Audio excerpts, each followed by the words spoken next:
And we are here at the Parker place. You can see by the sign up here, this was the sign that Jack made when we first bought this land with Mother and Dad.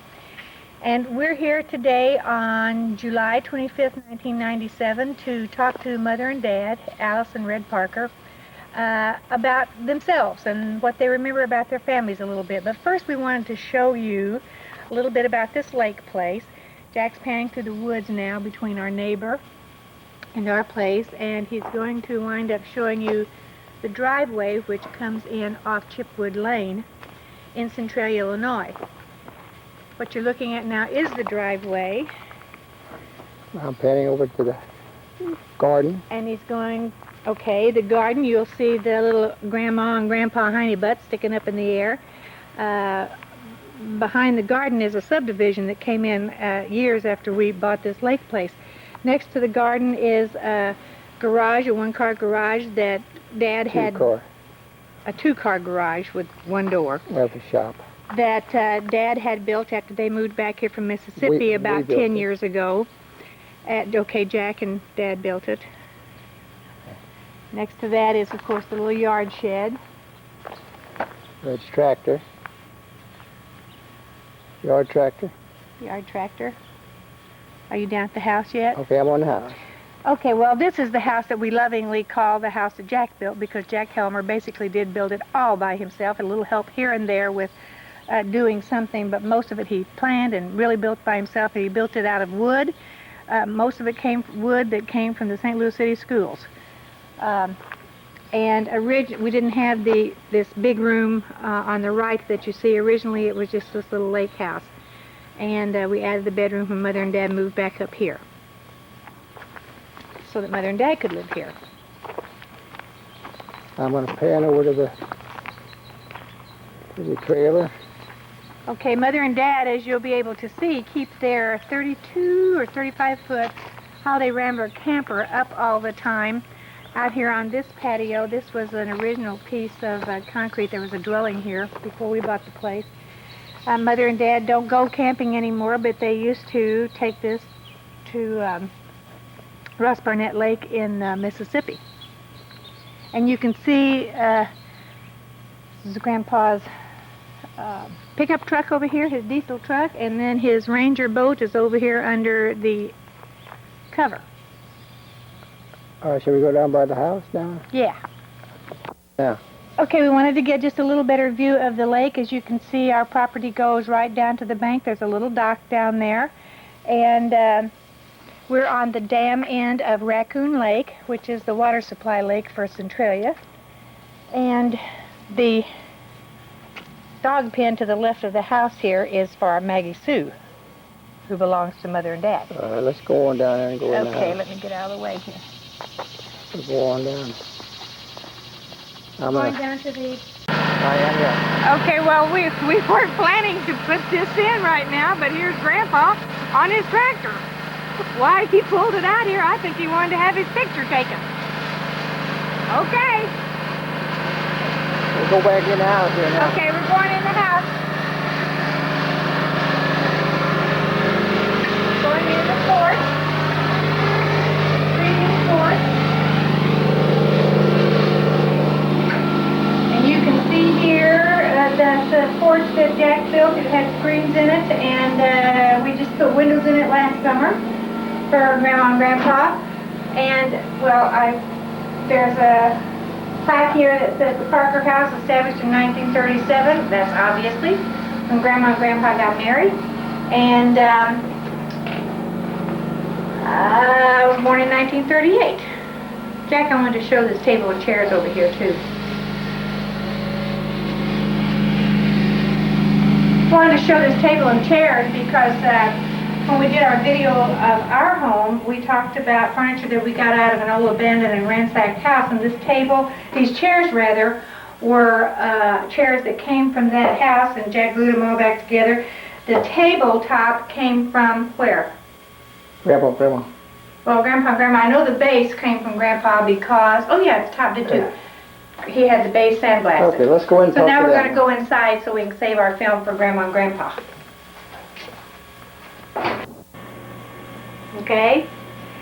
Well, here we are now in the living room of Grandma and Grandpa's house, and as you can see, Grandma and Grandpa are sitting over there, just like a picture.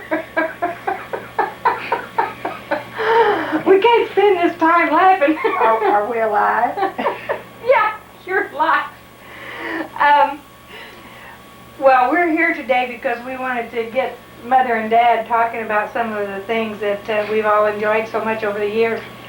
And I talked to my brother Dan last night. He told me some of the questions that I should be thinking about to ask you. What I'd like to do, first of all, everybody needs to know we're not trying to win an Academy Award with this little tape.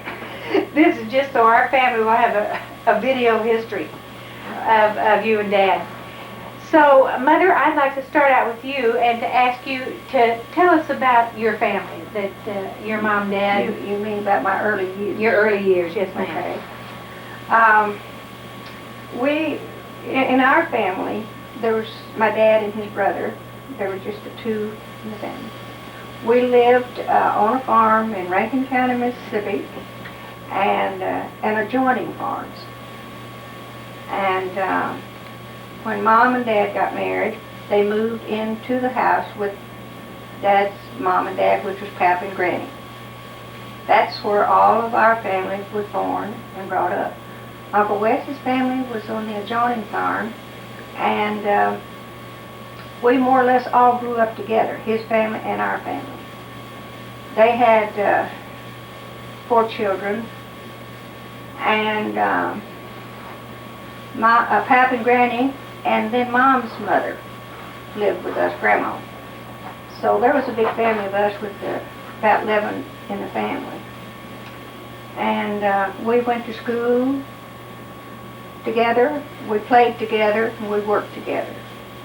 And that's just about it. All I can remember about my early years was how happy everybody was. We were all, there was no such thing as being bored. Well, how many brothers and sisters did you have? Well, I had, there was a girl who was about 12, 14 years older that died with a heart attack. And then I had... Her name was? Eva May. And we had... then there was 3 boys. I was the 5th child. And then there was 3 boys, younger than me. The brother, just younger than me, was Howard, and he died at 13 with pneumonia.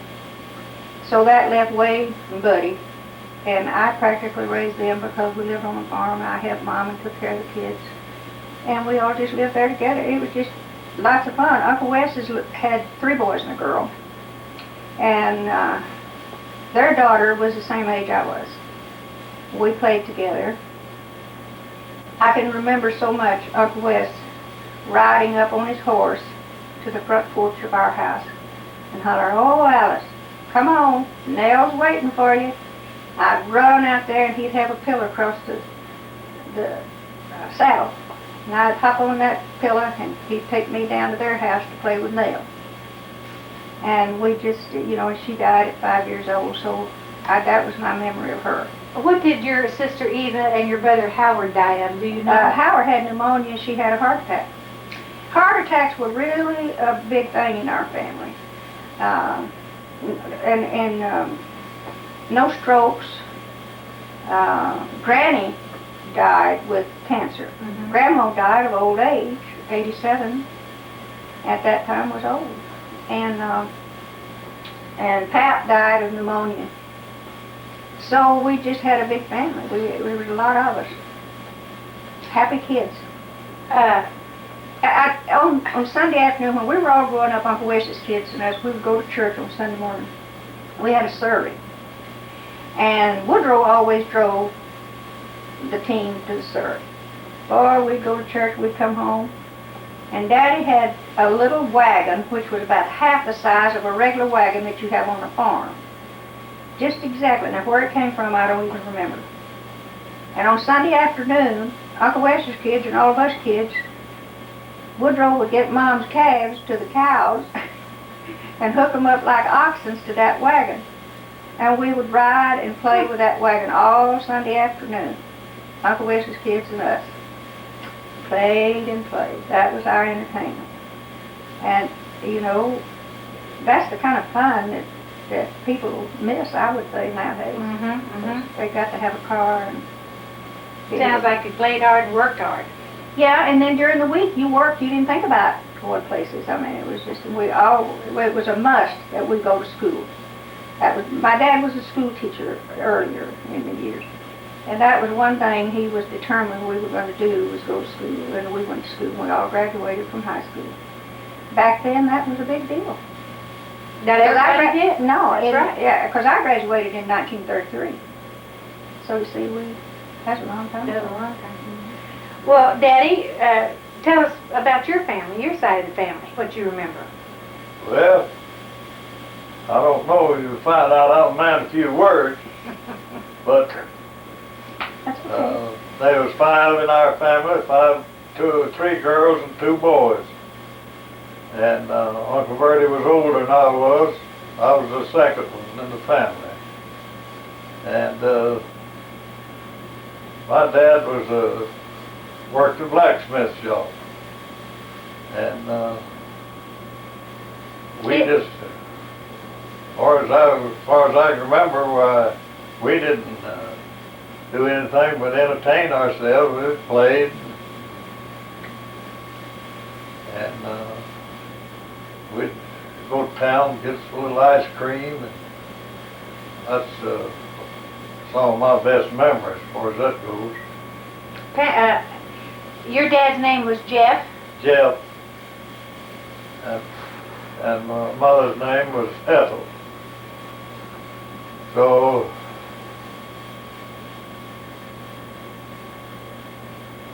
I don't know. It's kind of hard for me to. Well, Mo Parker and Pampa Parker got a divorce. Do you remember what age you were? 14, I believe. And how did that happen then? Some of you boys went with, stayed with Pampa, and some went. Well, You remember that? Not all the time. We just go back as far as whenever we wanted to, I reckon. Mm-hmm. But we never did live in one place, just like Alice did. We moved from here to yonder. And, all of us worked. We'd get jobs outside of the family somewhere or another, and then we'd go to school in the wintertime.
He was about 71. Yeah. He died in July of well, it was when Dan was hurt, when was that, 57? 1958, It was long in that time, yeah. May 11th, 1958, 1958. And he's buried where, Dad? Do you Yeah. remember? Buried in Smith County at, Gaskew Chapel. Gaskew Chapel, Cemetery, Okay. And Smith Mother, County, sir, in Smith County, in Smith County, Mississippi. Mississippi, yeah. And Mom, your folks are buried at the cemetery At John's. at Johns, Mississippi, okay. It's where we were all raised, went to church, grew up, married, and left, you know. So I don't know of anything just along in there that we did that was unusual. We did the things that everybody did in that years because the community was a farming community. And we had a little community that had a couple of stores, a filling station, churches, and schools. And at that time, when I graduated from high school, it was called an agricultural high school, which kids from all over the county came. And there was dorms for boys and girls. The girls, I wasn't in them because I lived in the community, but those that had to come in a distance lived in the dorms. And the boys studied agriculture, and they raised, you know, on that school flock, they raised stuff, you know, teaching them how to grow stuff that since they wasn't raised on a farm, they had to teach them how. And the food that they served in the school, in the school cafeteria, and the girls took home economics, you know, to sew and cook. And of course, I was already cooking and sewing, but you still had to go through that. And I think our class was just about the last class that graduated in the agriculture part. It was disbanded and made into a consolidated school who came in on buses then. And we didn't ride the bus either because we lived too close. We walked 2 miles to school, 2 miles home.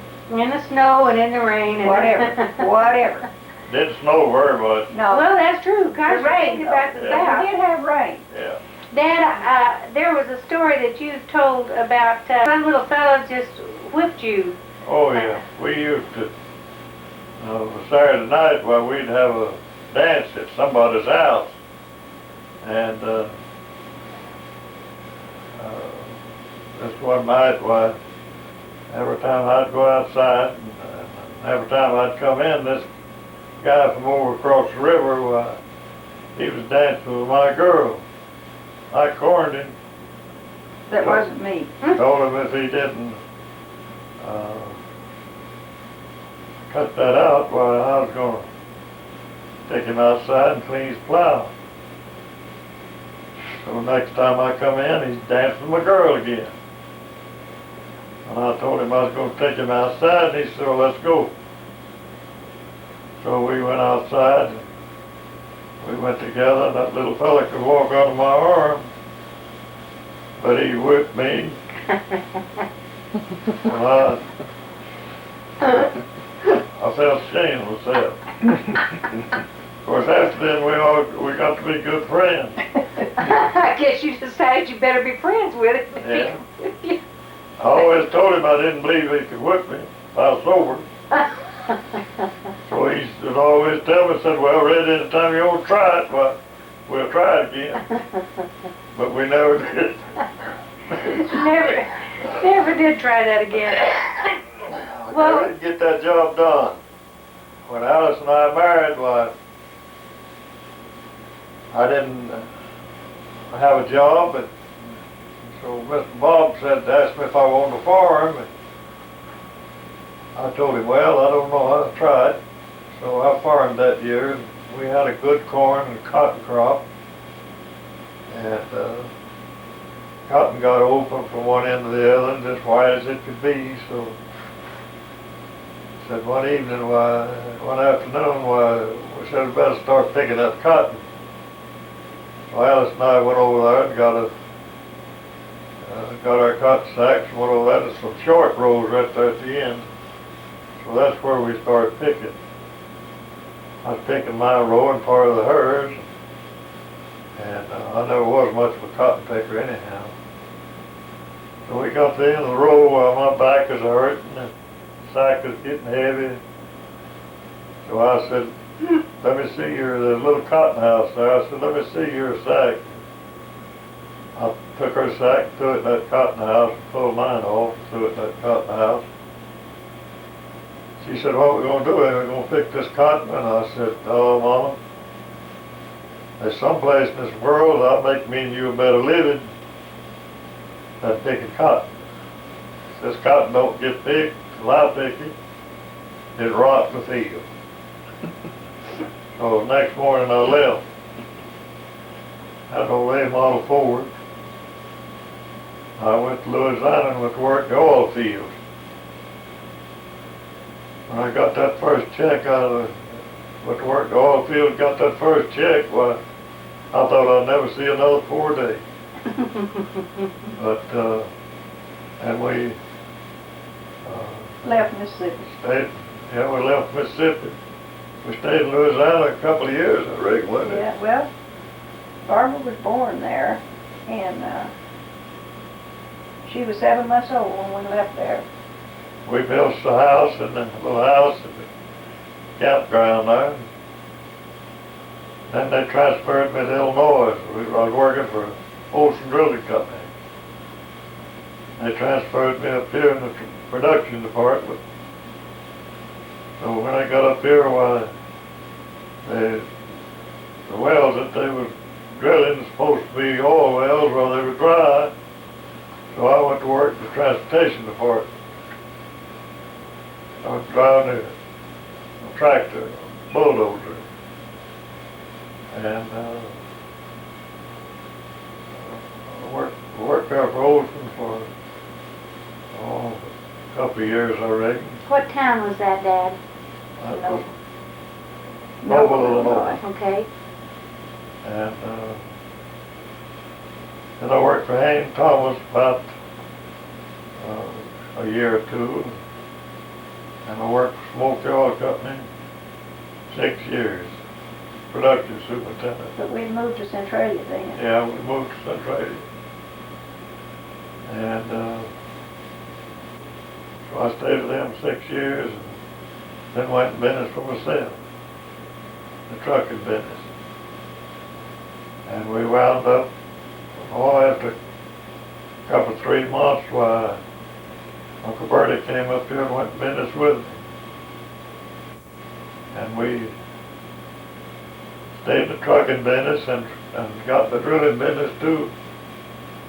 And we stayed in there, had our own business for, I reckon, 40, 50 years. Not that long, probably. Well, Well, 40 you years kids were anyhow. old. Well, you know, we moved to Noble, where you started, when you transferred. And where was Dan born? Dad was born in Albany. Yeah. And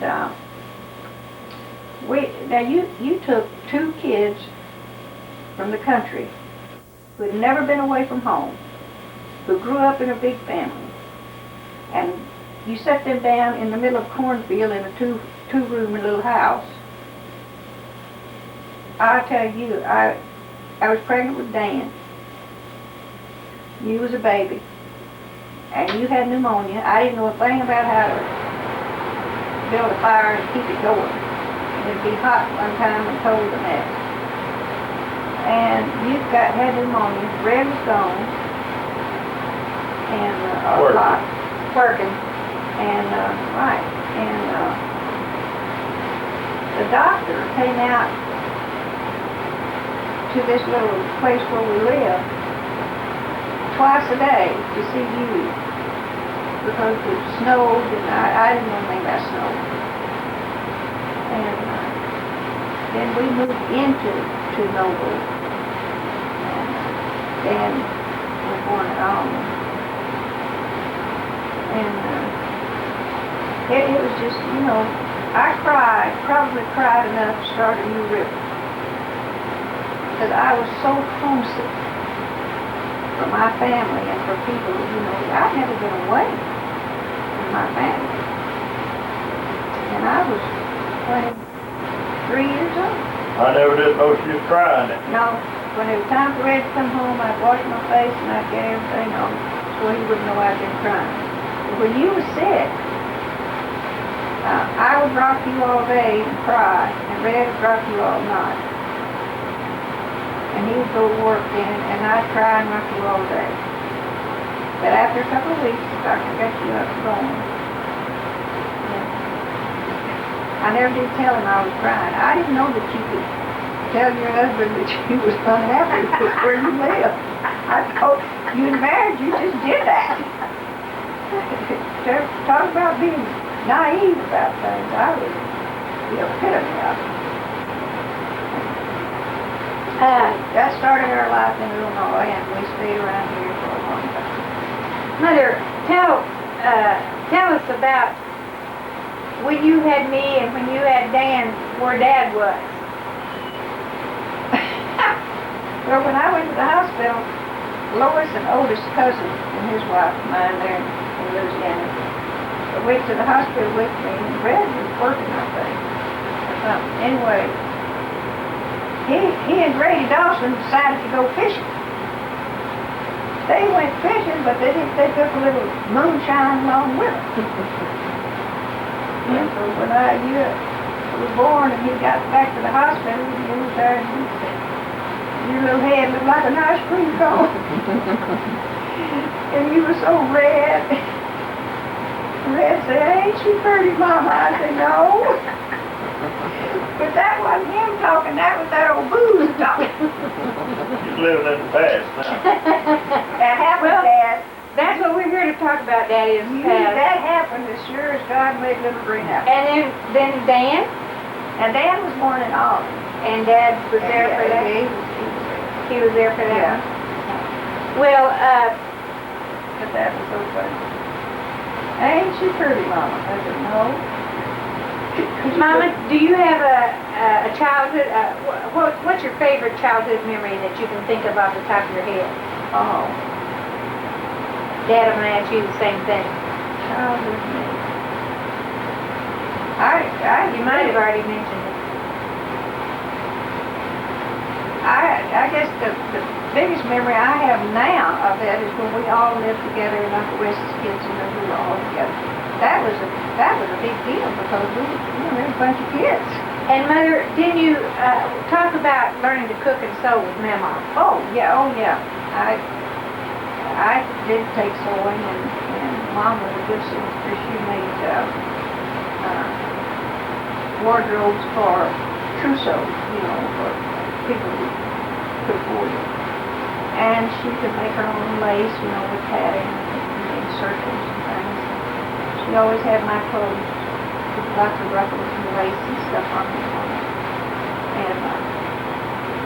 And she did that, but I can remember cooking when you take an old straight chair and turn it around where the back would be up against that table that I would stand in that chair because I was too short to reach the table.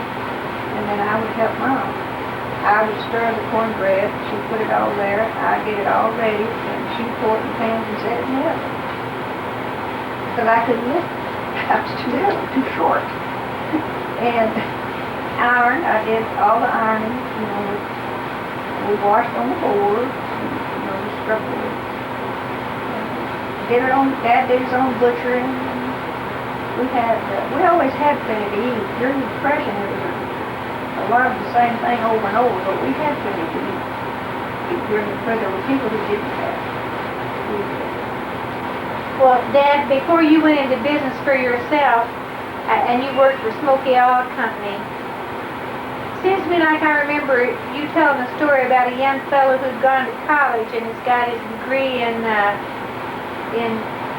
the oil, in geology, what was it? Anyway, you told him something about he had a degree, but the calluses on your finger were Sharp in your pencil. what was that Well, story about? Well, I was trying to get a raise from a man I had, 6 men working for me with, when I was at Smoky Oil Company. And, I thought they was entitled to a raise after it'd been like a couple of years, you know. I was talking to Ted DeLoach, which is his daddy owned the company, Smoky Oil Company, he's in St. Louis. And, he was telling me that they had, men working over there in the bank in St. Louis that, had to have a clean shirt every day and had a college education. And, they wasn't making any more money than my man was over there with Smoky Oil Company. And I told him, I said, Ed, you can't give me that stuff because I'll tell you a little story. While your guys was coming in on the petrol and getting their education, my men was trimming the corns out of the hands getting their education. Your men couldn't do my men's work, and my men couldn't do your men's work in the bank. Well, he said, I've never thought of it like that before. My God.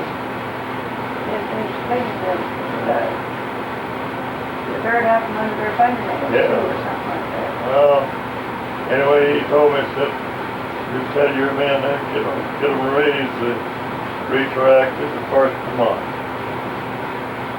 And, he was asking Alice about work somewhere, I have to remember what he was coming up. I believe my happiest memories that I think of more is going to Grandpa's grandma's house. On whose That was- side, Daddy? Huh? Whose side was that? On my mother's house. On your mother's side, okay. Grandpa Russell. So, that was Friday when school was out, I didn't go home. I went to Grandpa's house. Me and him go fishing. Hunting. I had him on the farm, he run a little farm. He and I just had a good time together. A lot of good memories about it. And he was a happy-go-lucky old fellow. Grandma was a good cook. Is that who you learned most about hunting and fishing? Yeah, From Grandpa Russell? yeah, yeah. But see, now he could go to his grandma and grandpa's. We lived with our grandma and grandpa. Well, I don't have that. We have Mother- different memories about that. A while ago when you was talking about, when Dad was talking about getting in that fight with that little fella, I remember you telling the story about what a scrapper Daddy was until I was born, and would you just mention that? Well, he got into quite a few. I think we need to have these things down for posterity, Pa. I think. Well, I didn't let nobody push me around. I didn't let nobody push my family around. it was just about, that. I don't remember him ever really getting into anything. Well, we'd been married 3 weeks. And we was living with his cousins, Ralph and Hannah, mine. And I looked up and Red was cutting logs, sawing logs Yeah. with Ralph. And here went Red by and he waved at me and I waved back. And there was a sheriff. Before we were married, Red had drove a gravel truck. And this guy that lived there owed Red $1, I think, or something. $1.25. $1.25. And so he wouldn't pay Red. So Red, he wore one of these driver's caps. Is that what you're talking about? Chauffeur's cap. Chauffeur's cap. And so Red snatched that off his head and said, "Will you pay me my $1.25? I'll give you your hat back." They had you arrested for They went for the, he and his dad yeah, for assault and battery. the theft. assault and battery. Yeah. And the attorney told me, said you committed assault and battery because in Mississippi you the guy but was arguing why you lay your hand on him, you've committed assault. Well, we went and had a little court about it. I finally got out of it. But Little altercation that wasn't an altercation. Wasn't an altercation. Well, Dad, you just mentioned that you never did let your family get pushed around. That makes me think of a time, the suit story about one of the twins when they were in school Out at junior college, at wasn't junior. it? Somewhere you didn't think that And the something was history going. teacher was doing something that you didn't think was right, they were telling you, so you just put your suit on and went out there and talked to them. yeah, And straightened it Is out. that where it was? So in our family, the story was when Don't- Daddy puts his When suit Daddy on. puts your suit on, you better be careful. Mother, tell us about your and Dad's first house. Well, you want to see the picture of it? Well, we should get a picture of that if we've got enough film, and we'll do it later. Yeah. But tell us about it, and we'll get that later, or Jack can bring it over. Well, it was a shack, you know, but a lot of people lived in those in Mississippi in 1937. Huh. And so we were just as happy. Red was a bar. He cut hair on Sunday morning out on that porch. Picture of it? I don't know if you can see it, but can you bring that up Yeah, closer, yeah. Dad? This is a rendering, isn't it, that Pete Melby, your nephew? Yeah, he made an etching of it, or whatever you want to call it, of it. He's a landscape Yeah. architect. That was and- our first Yeah. house. And it had a one room and a kitchen and a porch. Uh-huh. And your furniture was, Well, it was just a bed and dresser, but I had my piano in there. yeah. And the planks, didn't you say at night you could see? You could see the stars through the. You could see the stars. Because the planks didn't all come together. Yeah, but you know, but you know that house didn't leak any. no, it did not. It did, no, sir. But that was our house. Daddy, what do you remember most about Mo Parker? Is there something that would just come right to your mind about Mo Parker, your mother? She's a tough old gal. Yeah.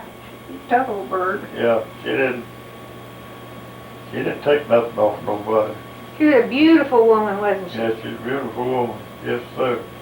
Mo Parker always said, she told her boys, don't start the fight.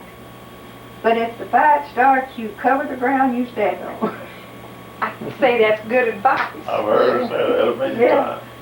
Don't start the fight, but if the fight starts, What do you remember about Pampaw Parker, right off the top of your head, Dad? Well, I don't remember too much about him. I just remember he worked all the time. he I was, remember.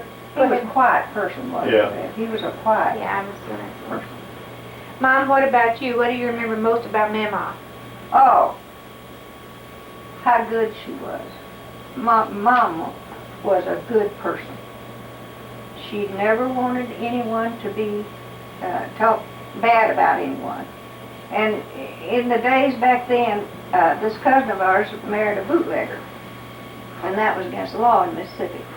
And every once in a while, he'd get caught, and he'd have to go to the pen for about a year. And Dad would have to, they had a bunch of children, and Dad would try to help with them. You know, this is after we all got grown now. And I'd say, well, I think that's just terrible. I think Major ought to be here so we can help take care of these kids, Mom. She said, well, I said, he ought to do something else. She says, I know they need a daddy, but a sorry daddy is better than no daddy at all. Because I thought he was just a piece of nothing, you know, because he was in the pen. But she could see he was a good daddy. He was good, and he was a good father to those children. His vocation was the very best Well, at that time. He made good money. He always drove a good car. Yeah, He and took care of his family. he never run around or got into any other trouble of any kind. He was a good holler. But she thought he was, he was good. She really never raised her voice, hardly ever. So you see, I didn't get that from her, don't you? Who'd you take after Mama? I don't really know. Granny, but Mom used to tell me, said, you sure got your right name after your granny, so I don't know. What do you remember most about Pampa? Oh, that he was always at home. He was always there. He was always with us. He was always, if he was gone for a day, it was just once in a while, had to go take care of business or something. And he always, called me Shug. And he had, he was a big man, and he had these big hands. And he'd always say, "Come and put your hand in my hand, Shug." And my hand would cover just about the palm of his hand. He said, "You got a little hand." When you and Dad got married, Pampa wasn't that happy about it right off the bat, was he? No, he wasn't right after about 3 weeks. He didn't say, he pouted. He didn't say a word to anybody. Did he, Dad? Oh, Dad, I know that you had a lot of respect for Mama. yes, he did. She was a good woman. There ain't no two ways about it. She always told me, she said, if you just listen to Red about you kids, When he had patience. I didn't, Oh. The patience. And she could make a good coconut, Man, cake. what are you white talking? coconut cake, couldn't she? What are you talking about? She was a good cook. That's where Alice got her. Well, I did get my training from cooking from her. Yeah. That's for sure. Mr. That sewing. Bob was unhappy when I married his only daughter, as far as that goes. But when he died, he thought as much of me, or maybe more, than he did any one of his boys. That's true. Yeah. That's true. Well, Dad, you're just a lovable guy. Yeah. Was handsome when he was a young man. He sure was. I just saw a picture today. Mother, what values or life's lessons do you think that you learned from your parents? That's hard to say, because all of the things that they instilled in us as we were growing up didn't seem to be something they were teaching us, preaching to us. It was just that you watched what they did and how they did it and what they said, and you thought that was the way it was, and you never questioned their decision about it. If they said no, that meant no. You They say, taught "Oh, Daddy, oh, Mom." That was none of that. They taught you respect, I guess, then for elders? Yes. And In the older days, that if we were sitting in this room here and company came in, the children got up out of their chairs and wherever they were sitting and offered those chairs to the company. You don't see too many of them do that. even in the South? No. Dad, can you think of what life's lessons that you can think of right off the top of your head that you learned from Pampa and Will Parker? That you, just something that you've lived by? Well, just, no, not exactly, but just, I learned that I had to work for what I wanted. My dad always told me, my grandmother always told me. And I grew up, I didn't mind working. I was satisfied with what I was doing. If I had a job, I made myself satisfied with it. If it paid the bills, that's all that matters. That's right. Treat everybody like I'd like to be treated. And your word was your bond. That's right. If he told you something, it didn't have to be on paper. Daddy's. That's right. Still that way. And we've been taking a lot of time because, people don't always do that. Because he trusted somebody else to have He the trusted same. persons who didn't live by that.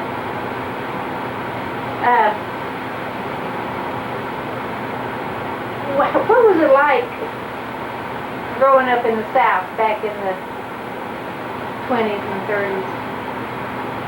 Well, you know, Martha, one thing is we didn't know what it was like anywhere else. Well, I thought that was going to be your answer, frankly.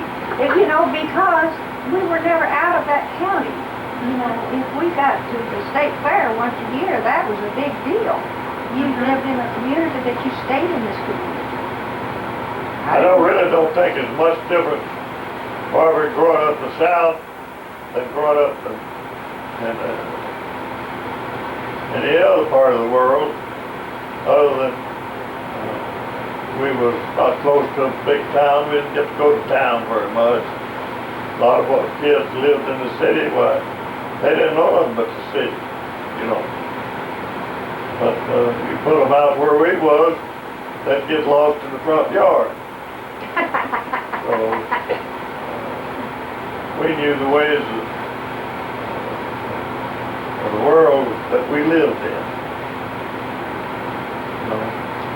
It always seemed to me that people from the South are so polite, so much more polite than in other parts. They were taught to say yes, sir, Right. and no, ma'am, yes, ma'am, and no, and yes, sir, yes, ma'am. And we children were taught by you all the same and thing. we still do that, and I've had our kids to come home from school and say that the teacher told them, don't call me ma'am. I had a lady not many years ago that told me that here, Edith Carter. I'm playing bridge at her house, and I said something, I said, yes, ma'am. She said, don't call me ma'am. I was shocked. Even as old as I was, you know. Yeah, they weren't accustomed. I said, what do you mean? I don't want to be called ma'am. I said, do you think that's a derogatory remark? I said, where I grew up, if you didn't say that, you might find your head over on some other corner. That's right. And I was shocked. Mother and Dad, you all have so many little sayings that I know that you are not going to think of them just sitting here in your chairs.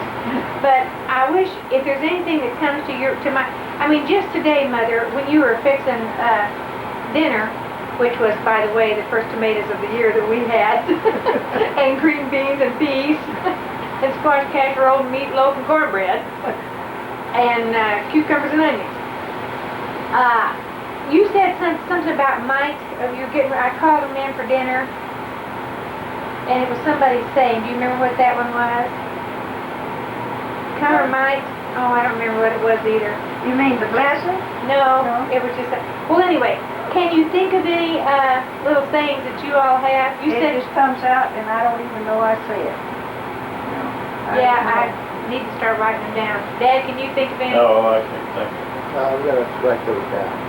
We'll write those down. What was the thing that Uncle Harold used to say when he got ready to eat, when he sat at the right-hand side of Grandpa? Bless the meat and dark skin, back of ears and pitch in. Boy, Daddy give him a hard look. Did I tell you about him and the dog? Was that what I said? No, but you can tell that story. Yeah, you can tell that story about Jabbo. Yeah, at the beauty shop the other day, I was looking through a magazine, and this was this little boy and a dog. The back of the little boy and the dog were walking down a country road, and it said under this, bringing up the rear. And it looked just exactly like Buddy when he was about 3 or 4 years old, you know, wearing overalls and no shirt under it, you know how to come off on the thing, and that's the way he looked. And this dog was walking along the side. Buddy had the dog called Jabbo. Mom she ground fresh coffee beans every morning to make coffee. And the thing was on the wall, and it would go, you know, when she was grinding the beans. Put the coffee pot on. Buddy would go out and play with Jabbo. And he'd take Jabbo by the ear, and they'd just walk around, you know, for years, you know, all that time. This dog grew up, too, you know, from a pup. And he'd go along, and he'd hold Jabbo's ear. And he'd say, he'd twist his ear and say, grind coffee, Jabbo, and Jabbo would go, growling. And I saw that picture in there, and it just brought that back, just like that. So I mean, it was fast. so cute. His hair was all sandy blonde, you know, Yeah. sun bleached. These overalls that hung off on the shoulder. Dad, on to another subject. You were telling us about getting into the oil business and that you were in that for 30, 40 years. Can I go to the bathroom? Yes, Mother, we'll just, You go ahead and talk to Paul. okay. After you retired from the oil business, though, you bought a truck. Tell us about buying your own truck and why you decided to do that and how long you did it. Well, we was in the oil business, but we phased our trucking business out in the oil business, and we didn't do any custom work. We just kept enough hands to do what work, move our own rig and do our own transport machinery. But the guys instead of laying them off, we asked them if they'd like to drive a freight truck, and so they couldn't get another jobs anywhere, so they said yes. Was that like Archie Bunker? Did you hear it flush? So Go we ahead, bought Dan. a couple of freight trucks, and they started driving. And then when we worked for the Cleve Gas Company in the drilling business, and we had decided that when that work was over with, over at St. Louis, we were drilling underground storage, gas storage. When that work was over with, we was going to go out of the drilling business. Well, we did, and so I decided to buy me a truck and start hauling freight. So I did, but that was a mistake. How old were you, Dad? I must have been 60. Go on.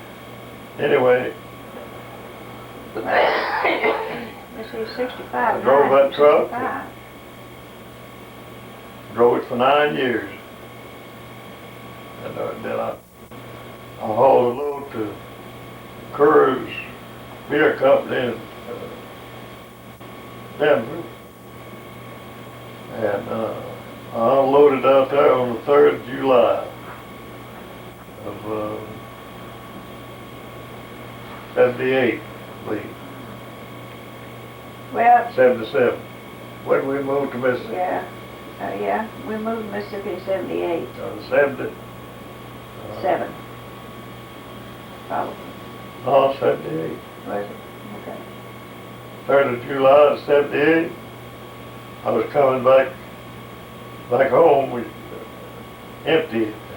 There wasn't nothing, no freight you could get out of there to pay anything. The 4th of July, too. The 4th of July. And I got to thinking about it. It was about 110 in the shade. What in the world was I doing out here pounding this pavement like this? Already had my kids raised. They're through school. So, That's questionable. The twins went to school till they were 40. well, I decided when I got home I was going to back her in the stall and put a for sale sign on it, and I did. That's when I quit. That's how much notice me and Mama had that I was going to retire. And Dad, you say it was a mistake because?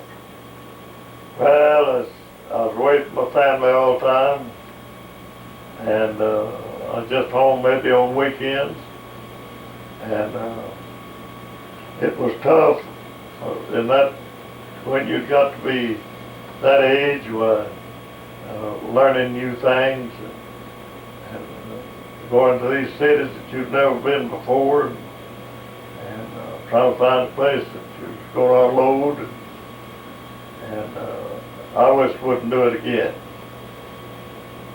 but it was living.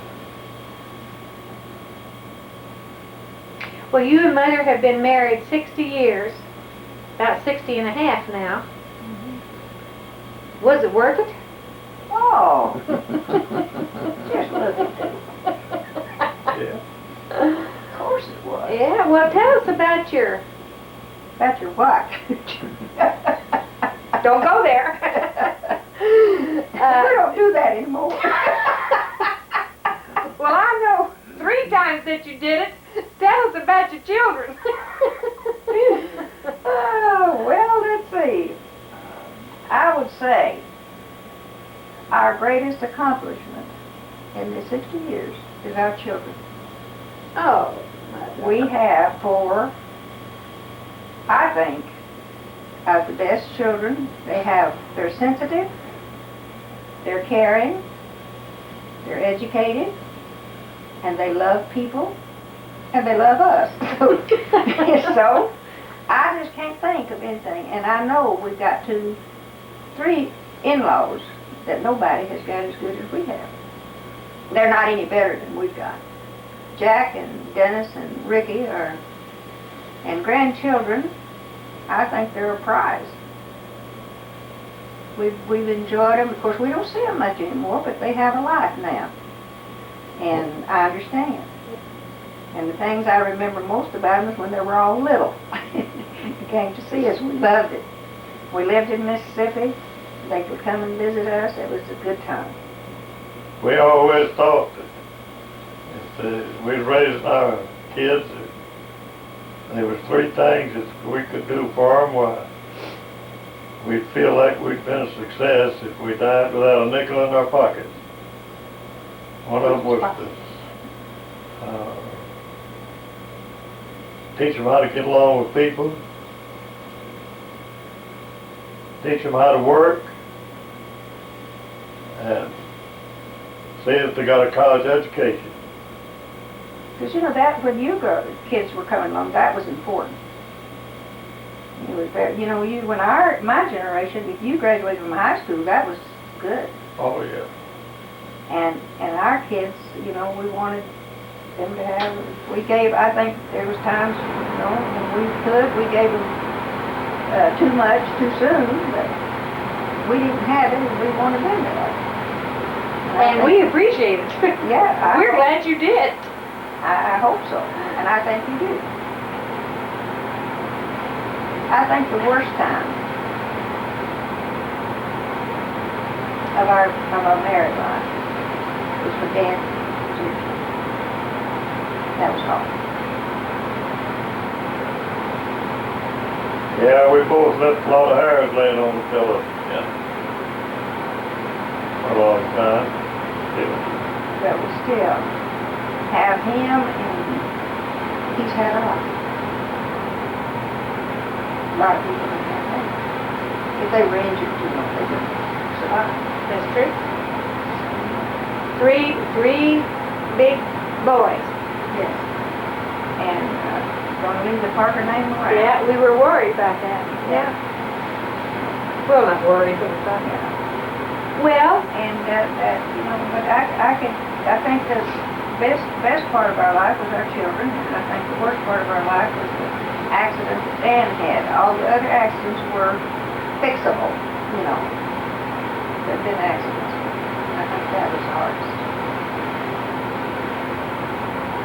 well, tell us, I know you got a lot of special memories about each kid, but tell us at least one about each one, whatever you can think of, mother or dad. When I think of the twins, I think of them as one. The things we have. Which they're not too crazy about. So when I picked them up at Lutheran school after kindergarten, and it was really hot that day, and Denise came out first, and her face was just as pink as it could be, and she had a little ring under her neck there where she perspired. She got in the station wagon, and the air conditioner was going. She looked around and said, "Praise God, from whom all blessings flow." And we waited, and everybody left, and after a while, Donna come dragging out. I said, "Where's Sissy?" "She's gone." And here she comes, dragging her stuff along. I said, what have you been doing? Nothing. I guess she waited till everybody left before she came out with it. That's the one thing I remember about them. Dad, do you remember something about Denise and then something about Donna? I know they would like it if you thought of them as an individual too. I guess I would have think they didn't do that. A story? Probably they didn't do anything they didn't do together. Oh, I know they were. But one time they came in and I had spanked Donna and it was Denise. It was supposed, I thought I was spanking Denise about something. Red came in that evening and Donna went crying at the door and said, Daddy, Mama spanked me and didn't spank Denise. I didn't do nothing. I said, well, the next time I spank both of you, I'll get the right one. Can you remember anything else just off the top of your head about them? Any twin stories? Well, I built a fence around the front yard, so Alice would have to watch them close. We could play out in the front yard. I had a bird dog named Queen. One evening I thought I'd put her outside the yard, let her play with them. Or let them play with her. And in a minute they come in the house crying. That Queen snapped at us. Well, I went out there and scolded my dog. And come to find out a little later, one of them was holding her head, and the other was sticking a straw up her nose. And I thought Queen was justified in snapping it. And they would Are we go, still okay, Ben? and they would go out. I was ironing. 5 more minutes? 5 minutes. Okay, go ahead. I was ironing and We'll have to they come back would, next week. I heard the front door close and then the breezeway door would open. And then I'd hear the front door close and the breezeway door would open. They were coming through the house and I thought, what are they doing? And they were coming inside and they had a sand bucket. And they were getting eggs out of the refrigerator and they're sitting on the front stoop stirring them. Well, Donna, you know the time that I was giving them a bath on Sunday afternoon, it was hot, no air conditioners, you know, and I got Donna out of the tub, dried her off, and as I was reaching to get Denise, I thought, that back door might not be, screen door might not be good. And I started through there, and she started running, and she was as naked as a little jaybird. She ran out that there on 12th Street, where Betty Rose and them were sitting out in the yard. On Sunday afternoon, when everybody was out there fanning, and here she goes down the street and me trying to catch her, and I tell you, it was 2 blocks before I could catch her. And they was all hollering, run, Donna, run, run, twin, run, run, twin, run. Well, what about a story about Dan when he was little or growing up? I know he wrecked a few of your. Didn't he wreck? Played cops and robbers and hide behind things and knock it over and break it, you know, a lot. But that was the kind of fun they had. You know, he loved comic books. Buy comic books.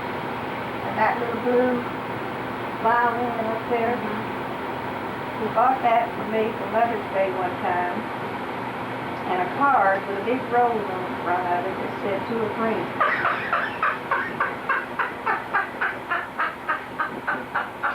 He couldn't read. That's how little he was. He couldn't read.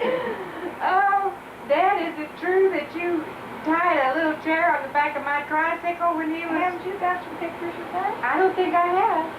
I'm Sure, boy. That's sure right. He'd stand up for a long time, so I tied a chair on the back, he wouldn't ride. One of your little chairs to your table. I tied a little chair on the back of it. He'd get up that chair and you'd get the tricycle. And just pedal like that, right? Pedal like nobody's business down the sidewalk. You all play for a half a day like that. Well, have you got it? We've probably only got a few more minutes on this film, but we're just going to talk until it runs out. Ed, do you have a memory that... What is today's date? On the 3rd? Okay, you're on. Second. Okay, Here we are. This is Barbara Helmer talking again. We're at the home of Allison Red Parker. This is August 2nd. We didn't get finished when we were here last week talking with Mother. What is today's date? August 3rd? Okay, you're on. Okay. Here we are. This is Barbara Helmer talking again. We're at the home of Allison Red Parker. This is August 2nd. We didn't get finished when we were here last week talking with Mother and Dad. But we're going to finish up today, and I do want to mention that on last week's video that we did, there's a sound that comes on every so often, which is the air conditioner. And we didn't think to turn it off then, but today we've turned it down, so we shouldn't have that difficulty. Last week when we ended, we were talking, Mother and Dad were talking about stories they could remember about each of their children. And Mother had talked about, Mother and Dad had talked about the twins, and now Grandpa was getting ready to tell a story about Dan. Do you remember what that was, Grandpa? Yeah, we lived on the corner and there was a little store on the opposite corner of the street. And what was the name of it? McDonald's Market. McDonald's Market. And the old man running this, he would set fruit on the outside on the walk so people could see what he had for sale. So I went over there one afternoon for something other. He said, Red, I got something for you. And so he got a bag of apples. Oh, I don't know, there might have been 6 or 7 apples in there. Might not have been that many, but he said, you owe me so much money. And so he said, I looked at him kind of funny, and he said, when Dan would be out playing, he'd come by and he'd get him an apple out of that basket. He'd take a bite off of it, put it back, go on playing. So I just pick him up, put him in the sack, will you come in here? So he said that every one of them's got a bite out of it. That was a good Dan story. That old man never did forget that. I mean, as long as we was up there, well, he'd laugh about that every once in a while. You got a big kick out of that. Clear your throat. Have you got another, any other Dan or twin stories you want to mention? There's one. Yeah. When I was little and I started to school, Mom would be cooking breakfast, and Dad always dressed me. And he'd get my clothes on and put my shoes, because I had to walk that 2 miles with the rest of the kids. There was about 6 of us walking about that time. And there were button shoes that buckled up the side. I didn't button up the side. And he'd sit me on his knees, and he'd get the shoe buttoner. You know what that is? And he would button those shoes and get me ready to go to school, except the last 2 buttons he couldn't button because my little legs were so fat. But I can just remember sitting on his lap and him buttoning my shoes. They were black patent leather at the top and tan patent leather at around the bottom. Oh, I remember seeing those in movies. Right. But that's all. That's a good story. Well, Mother, we'll finish up about the children in a minute, but now that you went back to Mama made me think, Papa, tell me the story about Mama when she cut the dog's tail off. Well, there was a hound dog. We had a couple of little hound dogs around there. And she had to go out and cut some kindling for the stove in the kitchen. And this old hound dog was sitting there watching her. And she was about half ticked off, so she had to go out there and do it, I guess. So she just reached over there and cut its tail off. Then she buried it under the doorstep. Under the doorstep. I remember you telling us that. I don't know why she did it. I don't know. Well, okay, now we've talked about stories about the twins and stories about them. Now I want you to talk about, if you can remember anything, a story about me. I'm talking about this tape. I guess I can ask and say what I want to say. Oh, I tell you, we were on our way down to Louisiana, and you and Dan were little. And as we had been driving in the night, and it getting down into that red soil. And you standing up behind your dad, hanging over the seat, you know, and then you said, Dad, stop, Dad, stop. And he said, what do you want me to stop for? He said, I want you to get out and hatch me down under the Christmas tree. I thought you were going to tell a story about the moon. Well, and we was going, that was another time. Yeah. And you was awake and standing between us, and it was night, and the moon was shining just bright. And he said, Daddy, what is that? He said, that's the moon, honey. He said, would you buy me one? He said, yes, Daddy, I'll buy you one someday. Then was the baby. I think if you just keep thinking about it, you could write a book about what happened to you. Oh, really?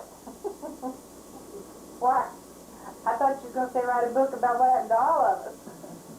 Dad, I remember you telling a story about when you used to come home from work and I was little. And you'd lay down on the floor, I guess Mother told, well, you tell it, Mother. He would be gone sometimes 2 or 3 days at a time because he drove a cab that pulled the equipment into the locations, and it was winter time, and the it was really bad in the Salem oil field, and the mud and deep ruts and everything. And sometimes he'd be gone 2 or 3 days, and he'd come in, and I never knew when he would be home. So I was pregnant with Dan, and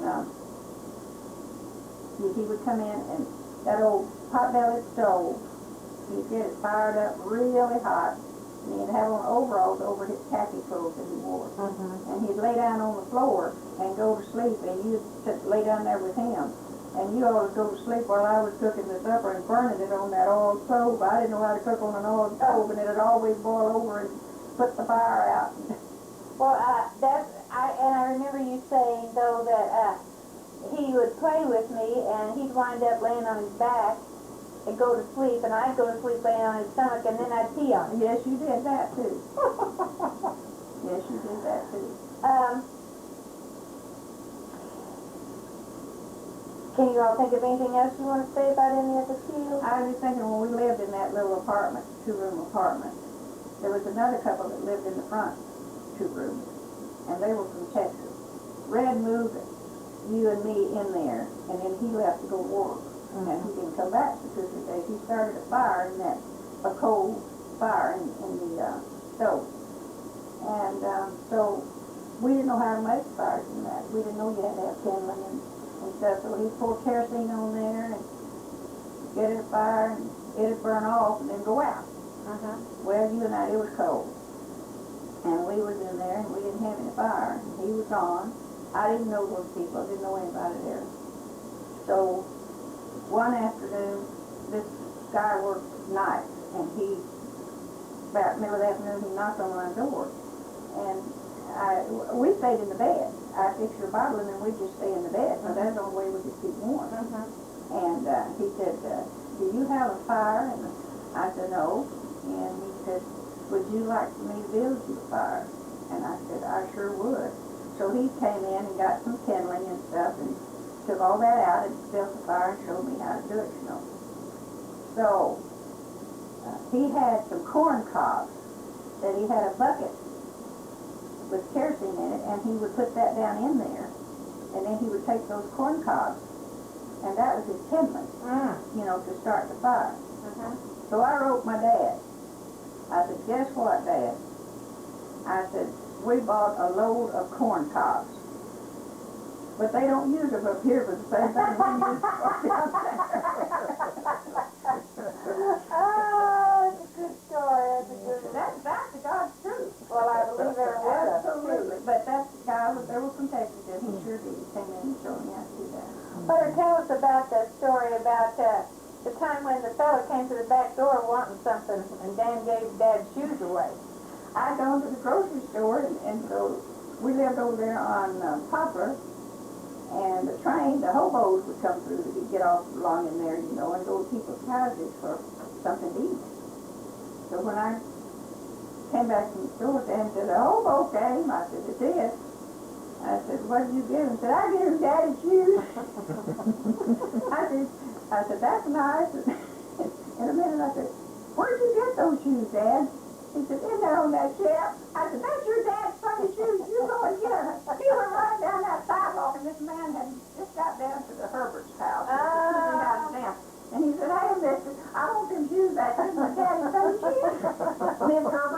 me that, and she got the biggest kick out of it. She thought he was the cutest thing anyway. Yeah, he was. He was awful cute. Yeah, but he sure did. He gives that Dad something to use. Well, Dad, you know a story that I remember you telling, I haven't heard it for a long time, about being down in Mississippi in that old car and the wasp, Papa and Danny and the wasp. Oh, Remember that he got story? the wasp nest. Yeah, he got the Tell walk about nest that. out there in the, It's a lot. yeah, out there in the, tool shed shop or somewhere. That's around the lot. Yeah, anyway, them wasps was all over him, huh? It was a car, wasn't it? An No. old car that had weeds grow up around it? Might have been, I don't know, don't remember Okay. now, but all I can remember about it is Mr. Baldwin. He always wore a big black hat. And he had the hat off, killing them wasps though, Danny. Danny thought he was whipping him. And he said, "Some bitches is eating him up. They eating him up." But Dan didn't have a shirt on. He just had shorts on. Mm-hmm. It's summertime. Oh, and he was scared about them wasps. Yeah, and they were going and so, you know, they can make you sick.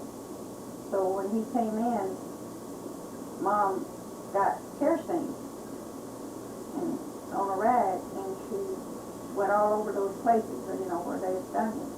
And she did that, and then she says, "Come here, son," and get him on his lap. And he wasn't a very big.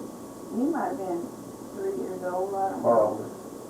And so I said, "What you gonna do, Mom?" And she said, "I don't want him to go to sleep." She said, "Sometimes when they've been stung by something like that and they go to sleep, well, they don't wake up." I didn't know that. I didn't know that either. And she said, "I don't want him to go to sleep. I want to talk to him." Oh, Wise old lady she was. yes, she was. Sweet lady. We didn't know any different. Dad, you were the first one of your family to come north. And Yes. then after you came north, you and moved to, I know you, when you landed in Centralia, Uncle Bird came first. After that, or who, how did everybody, how did your brothers We and was living sisters? in Noble and Buddy came. Buddy, no, Uncle Bill, Yeah, Bill and Merle come. Bill and Merle came up first. We was down there and They had gotten married. And yeah, he didn't have a job. So we moved him up here and he went to work for the same company I was working for. And when we moved to Centralia, I went in business for myself, and then I was busy. Uncle Bertie was down there, he was around the sawmill. So I asked him if he'd come up here and go to work with me, so he did. He come up there and he had a truck, and he bought that truck, and we went in the trucking business ourselves. And we stayed in the trucking business for 45 years already. And then Buddy came up and swamped Yeah. on the truck for you. Yeah, That's your only brother that moved up here. The only one of your family that came up here, wasn't it, Mother? yeah, Oh, yeah. yeah, And then, but Aunt Pie came as a young high school girl. yeah. She came and She lived with us and graduated from high school here. yeah. Isn't that when we lived in that house where Danny ate the apples at Yeah. McDonald's? That's exactly. Well, then how did Aunt Lou wind up here? Because Uncle Phil wasn't from here. She went to work in Washington, D.C. Mm-hmm. And somewhere, I don't know how she got there. I don't remember why she went there or who she went with. Julia, somebody went with her. And then Pauline went too. And that's where she met Phil and Mary. But then they moved back here, And and then she came back here. Then he was or in- St. Louis. They came to St. Well, St. he Louis. was in the Yeah, service. yeah. And then she came back to Illinois because he was in the service. And then he transferred to St. Louis. Mother, didn't Aunt Pie or somebody take me out to Washington D.C. on the bus? What was that for? I think it was in Tennessee. Oh, in not Tennessee. Washington, D.C. Aunt Pie took you down to Burgess, I think, or Aunt Pauline or somewhere. I don't remember. I remember you were going on the bus. Yeah, it was my little white bus and first, I think. Yeah, we had you dressed up. I was wondering, how you all wound up going back to Mississippi. How many years ago would that have been? 20? That was in 78. In 1978, you went back to Mississippi. And Yeah. how did that come about? Well, we went down there and waited while Red had retired. And why don't you come down here and we'll all just live, grow old together. Mm-hmm. Said, I'll give you a place up here and build your house and we'll all just live here together. Well, we thought about it and decided we'd sell, and we sold the place in 78. We moved back down there and lived by him until we didn't all get to grow old together, but we went there in 78 and Uncle Wade died in 81. Mm-hmm. And Aunt Ruby then died in 84. So, 84, 85. He had a brother in Florida that died, and while we was down there, and then Buddy died while we was down there. So that's pretty well send them out. Yeah. And then Christine died later, Bill's wife, and Ruby passed away. In fact, Aunt Reba's the only one living of the in-laws. Mm-hmm. And she's down in Texas, isn't she? Yeah. So you were down there 10 years, Yeah, exactly. and you've been back here 9 years in May. in May. I'm darn. I'm kind of jumping around with questions here because I just had thought of some things and written them down, so they're not in any good order. But, Dad, I wanted to get down for the record where Mo Parker is buried and where your all's plot is. Where's Mo Parker buried? Yeah, Up here yeah, we got the plot out there. I believe it's at Hillcrest. Hillcrest, and I believe there's 8.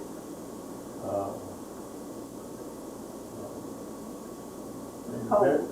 You bury 8 people in there. And we've got how many there? Well, just Already. Louis Henry and Aunt and Mo Parker. Yeah. There's Henry and Mo Parker. See, when we bought that, why, there was just 8 of us buried, mine Bird family. Mm-hmm. It was Danny and you and Danny and Mother and I, and then Betty Lou and Sandy and Uncle Bird. So that took the 8 And up. Reed. See. And And Louis Henry, because Louis well, Henry was then buried in Louis one in of there, them. he had already gone when they bought that. Yeah, Oh, you mean he was buried somewhere else and they moved him over there? No, they Oh. just moved Mo Parker, they just buried her by him. that's when we Oh. bought that, when Louis Henry died. Oh, okay, okay. And Sandra was younger than Louis Henry. Yeah, Okay. No, yeah, Sandy was the baby. Sandy was a baby, yeah, okay. There was Betty and Louis Henry and Sandy. How many years was there between Betty and Louis Henry, do you remember? I don't, you've got that information over there, I guess. Yeah, I do have it on that directory, which we have ready to mail out, and have to make I'm copies. not quite, I'm sure. Tell us about that. I remember that you all, when Louis Henry drowned, I remember you all had thought it was Dan. Well, you all were out at the pool, you and Dan. Yeah, we were, I But, want I you to just tell us. remember them coming and saying that he had drowned, and that's all we knew. Oh, brother was and there. you was the one found him. Was I? Yeah, Oh, I remember that. No, Yeah, you I was the forgot one that. found Oh, him. God. He was it was in the baby pool, and then he was outside of the pool, I think. Yeah, when he was. drowned. He'd gone over to the side of it, yeah. Yeah, I remember. and I was working over it, I was moving the rig over the floor and rigging it up, and somebody come out there and told me that my boy had drowned. So I came home, and I didn't know it was Louis Henry until I got home. Mm, I thought it was Dan. mm. Terrible. And Terrible then, tragedy. and when they pronounced him dead, why, Uncle Bertie put him in the car, set him outside the car with him, and Bill Anderson got in on the other side, and Bert just started riding around, and Bill asked him, said, "You want me to drive, Bert?" He said, "No, Bill," he said, "this is the last ride me and this boy take together, so I'll drive." He lived over on College Street at that time. he drove around a while and he took him up to the funeral home, Garney. Said, here he is. Made me cry. Well, let's see. Can you think, oh, I know what I was going to ask you. Were your families very religious? How did religion fit into your lives? Well, we went to church. You know, that was You and your family later when you my were growing up? family. We went to church, and we were always, anything that happened in the church, we were all a part of it, you know, as all the kids and Mom and Dad were not the kind to get up in church and say things, you know, they would prepare you and get you there and they would go. And I just remember that you always knew how they felt about what's right and what's wrong, you know. And that was lessons that we were taught by them, actually. You don't do this and you don't do that. And that's not right, that's not good. And that's the things I remember. I always thought they were good, you know, good people. I don't know that you would call them God-fearing people, but I just think that they were, I guess, we were just all taught you do the right things, you don't do the wrong things. We went to church about the same way as far as that goes. What denomination? I was Methodist. We were all It was Methodist. Baptist. And we went to church. I played the piano for the church from the time I was, I don't know, I can't even remember how. And until we got married, moved away. Well, tell us where you got married. Where we got married? Yes, ma'am. At the Methodist parsonage in Brandon, in his little chapel-like thing in his home. And who stood up with you? Ralph, my cousin, and his wife, Essie, Hannah. Did you guys have a honeymoon? Yeah, we went straight home. And what home was where? Was it that little place? We stayed at Ralph and Hannah's for a while. Of course, Hannah was a good friend of mine, and Ralph was my cousin, and Ralph was a friend of Red's, and they worked together too, didn't they? Yeah. Dad, do you remember telling us that you and Mama got married for 2 reasons? Yeah, she had one, I did.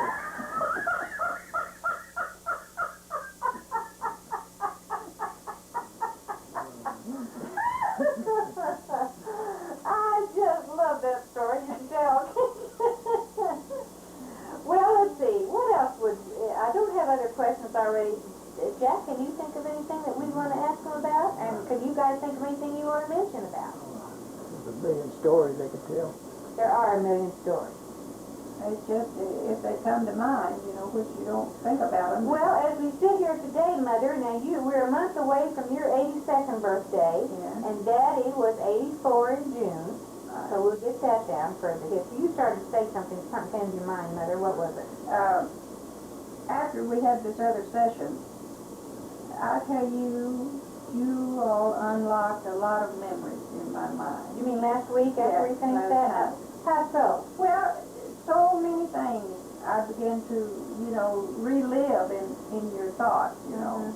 But not something that's probably important to anyone else, but to me. Because in the first place, I'm the last one left into our 2 families that just lived together practically for about 18 or 20 years, you know.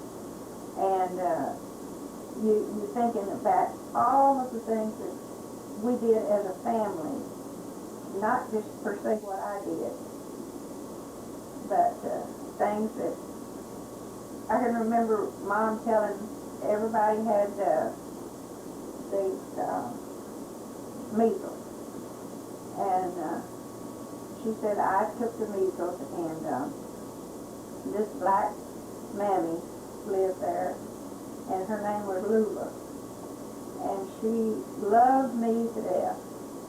And she said, I would cry and say, I want my Lily, I want my Lily, I want my Louie. And Mama said, Lily, you can't come in here. You'll take them. And she was an adult, you know, and said, they'll be so hard on you. You can't come in here. And she said, yes, I can. My baby's calling me. And said she'd get in that rocking chair and she'd rock me.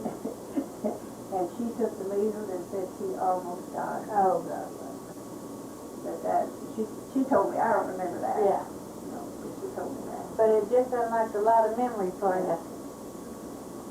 If you understand how their parents died, and your dad's story, his grandfather, his father was interesting story.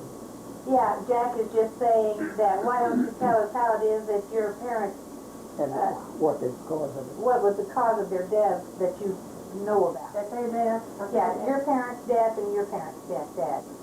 Well, Dad had stroke, Okay, and and then he died 2 weeks later. Mom had kidney poisoning that probably was a leftover from childbearing days and never anything done about it. And she was just sick, you know, and went into a coma, and she died from it. how old were they, Mother, when they Mom died? was 67, Dad was 71. Mm-hmm. Dad, how about Pampa Parker and Mo Parker? Well, why don't you tell them about this? Well, Papa had cancer. Cancer, didn't he? Yeah, and he died from cancer. How And I think old it was was he? prostate. I'm not quite sure. 71 maybe, I think he was 71. something like that. That's a lot younger than y'all. And Mo Parker was, And Mo Parker was 87. and had a stroke? Well, she really, yeah, at the end, I think she did. You know, Which one was it? Donna was with her when she died. Somebody in your family, yeah, it wasn't your parents, but who was it that was hitting the head when they was walking down the... That's Grandpa Russell. I told you about that. Did you tell us about that on the Yeah. video? You told something about that? No, I believe I did. Or were we talking about that another time? We'll just mention it again, Dad, because I think we might have been, I had those newspaper articles, and I think we might have been talking about them then. Why don't you mention about Grandpa Russell, who was Mo Parker's Father. father? Okay. Yeah. I always, when I got out of school, I always went down to his house, you know, Grandma and Grandpa's. I didn't go home on Friday. He and I fished together and we had a good time.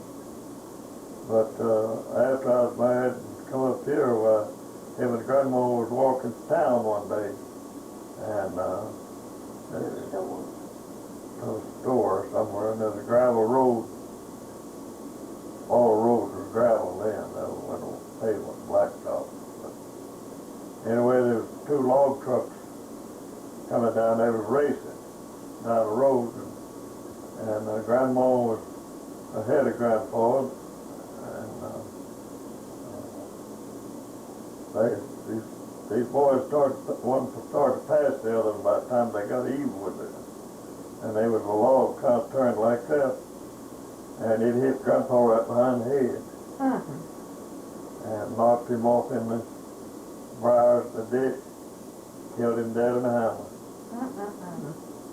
And that was something. then when they let us, called us or something and let us know about it, and we went down, I believe the kids were sick. Well, yeah, you and Dan had the measles, and you had just gotten over the measles, and Dan was just in the middle of them, or just practically getting over them. And they called and said Grandpa was dead. Well, at first we didn't think we would go, but we decided, Red said, well, I want to go because it's Grandpa, you know. And Robert, Uncle Robert, Mona's brother, said, Judge, they called him Judge will be here.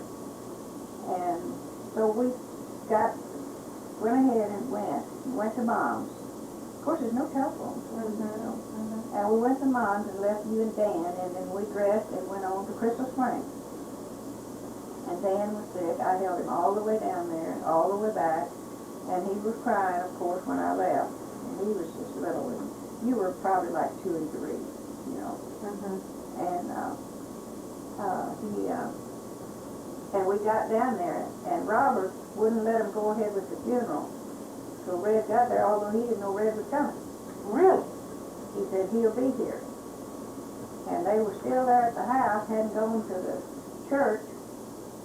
When we got there, drove up, then he said, now you can go on with the funeral. Knew you'd be there. Yeah. Sure did.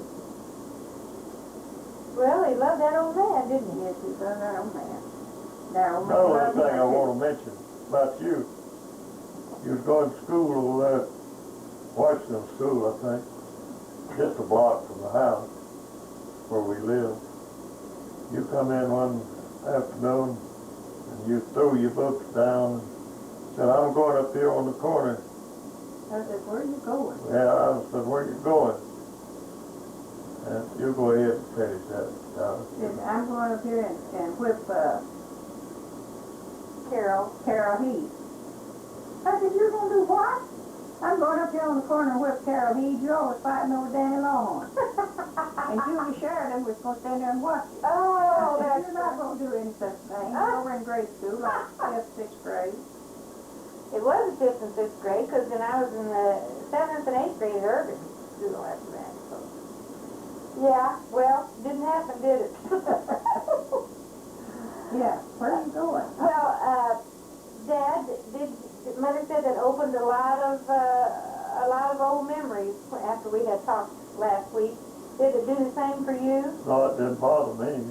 Oh, I thought that's so. Well, you do that, Mother. You have more of a tendency, don't you, to think I about went those back to those years, and I thought about Dad putting my shoes on and getting me ready, you know, and bundling me up to walk with those older kids to school and walk 2 miles. I didn't think anything about that. Let a little 5-year-old kid go. You just got out and walk. Cottonhead. Well, I remember, I don't think you talked about Mama and how she made biscuits. I remember we talked to her about you learning to cook with her, but tell us about her biscuits and how she did that. She had an oval biscuit tray. It was about this long, you know, and it went down like that. Wooden. Yeah. And then she would sift her flour, which we had flour in barrels. You know, Dad bought it 98-pound sacks at a time. And she'd get that sifter and she'd sift it and she'd push all of it down to one end and make her a little hole, you know. And she had a pitcher, which is sitting right up there right now. Which one? And that white one sitting over my stove. That was her pitcher. Yeah. That she, when she would get it all, that hole and get her lard and stuff down in there, you know, to make it with. And she'd reach down in that pitcher and get out a piece of that dough that she had made the time before and covered it with buttermilk. And she put that over in there. And that was like a yeast. She would make all that up, get it all ready to pinch her biscuits out, you know. And she'd take her off another piece. She'd drop it down in that pitcher, cover it with buttermilk, cover it with a cloth, a flour sack cloth, and set it up. And the next day, of course, she used it every day. You know, I mean, she made biscuits every day. So the next day, you start all over again with that. And that's the way we had biscuits. They were like dinner rolls. They would be that high if you wanted to put them closer together. And that had a baker that Dad, Mom called a baker. It was an iron baker, and it was about this big around. And it held 13 of Mama's biscuits, because she pinched hers out, and every one of them would be the same size. And she would flip them in that lard, and she put them in there, and set them in the stove. That was Dad's biscuits. The very first ones to come out of that stove was his. He put them on a plate and set them by his. Because he didn't want them brown. He just wanted them done, but not real brown. And all the rest wanted them, you know, to be brown. And that was the first baker of biscuits was Dad. 13 biscuits. Now, I'm not sure he ate all 13 biscuits, but that was what he ate off of. How many did she cook every morning now? There's times when she used to cook 90 biscuits at once. But we packed lunches every day to go to school. 4 biscuits in every lunch. And Daddy worked in the road work sometimes and had to pack his lunch too. So they'd eat them for breakfast, and then they'd pack their lunch, and then they'd be some left over for Yeah, a snack maybe. when you came home from school, maybe. And your lunch used to be biscuits and Biscuits and syrup and yeah, biscuits and bacon, meat of some kind, ham and biscuit, egg and biscuit.